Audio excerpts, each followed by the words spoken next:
இந்த மனுஷன் இருக்காரு மேல பாக்குறீங்களா, இந்த மனுஷன் பீகார் மாநிலத்தை சேர்ந்த, என்னை பொறுத்தவரை இவர் ஒரு சிறந்த ஆசான்.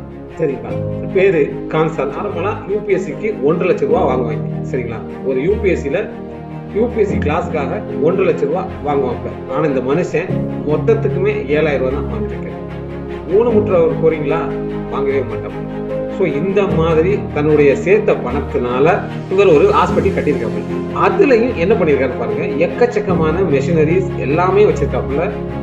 நம்ம அன்றாட பண்ற ஸ்கேனிங்ல இருந்து எல்லாத்தையும் கம்மியான விலையில, நம்மளே நினைச்சு பார்க்க முடியாத ஒரு கம்மியான விலையில எம்ஆர்ஐ, சிடிசி, அல்ட்ராசவுண்ட் என்ன டெஸ்ட் எடுக்கணுமோ எல்லாமே கம்மியான காசுல எடுக்கும் ஒரு பெரிய ஹாஸ்பிட்டலையும் மருத்துவமனையும் கட்டி வச்சிருக்காப்புல. இந்த கட்டின ஹாஸ்பிட்டல்ல ஆபரேஷன் தியேட்டர்ல என்ன பண்ணிருக்காப்புல, ஃபுல்லா டயல்ஸ் என்னுடைய உலக தரத்துக்கு இருக்குன்னு சொல்லிட்டு ஹாஸ்பிட்டலே பண்ணி வச்சிருக்காப்புல.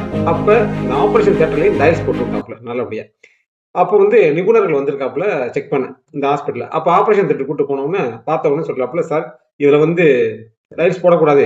இது ஏன்னா இந்த டைல்ஸ் நடுவுல ஒரு ஒட்டுவோம், அதுல எக்கச்சக்கமான நுண்ணுயிர்கள் இருக்கும். சரிங்களா, அதனால பேஷண்ட்டுக்கு ப்ராப்ளம் வரும். அதனால இது இருக்கக்கூடாதுன்னு சொல்லிட்டாங்க. அடுத்த நாள் என்ன பண்ணிட்டாங்கன்னா, கீழே உள்ள அவ்வளவு காசு கொடுத்து பண்ண விஷயத்த உடைச்சு தள்ளிட்டு, அந்த நிபுணர் சொன்ன ஒரே ஒரு காரணத்துக்காக, மக்களுக்காக கட்டப்பட்ட ஹாஸ்பிட்டலு, ஸோ அதனால அவர்களுக்கு எந்த விதமான பிரச்சனைகளும் ஆயிடக்கூடாது என்ற ஒரே ஒரு எண்ணத்தினால எல்லாத்தையும் உடைச்சு தள்ளிட்டு, அதே தரத்துல ஒரு மேட்டு, அந்த டயல்ஸோட அதிகமான ரேட்டாவே இருக்கும், இந்த மேட்டை போட்டு பினிஷ் பண்ணி வச்சிருக்காரு. நம்ம நாட்டுல யாரு இந்த மாதிரி ஒரு மனசு இருக்காப்புல, நீங்க நினைச்சே பார்க்க முடியாது. பீகார் ஸ்டேட்ல இருந்து ஒரு மனுஷன் இப்படி பண்றானே, பீகார் ஸ்டேட்ல இருந்து ஒரு மனுஷன் இப்படியும் இருக்கானான்னு ரொம்ப பேருக்கு தெரியாது. இவரோட யூடியூப் சேனல்ல போய் பாருங்க.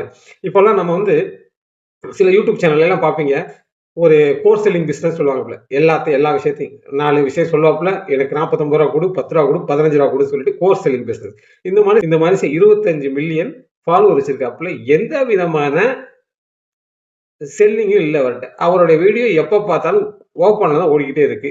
இவர் எந்த சப்ஜெக்ட் எடுத்தாலும் சரி, இவர்கிட்ட என்ன கேட்டாலும் சரி, எல்லாமே தெரியுது இவருக்கு.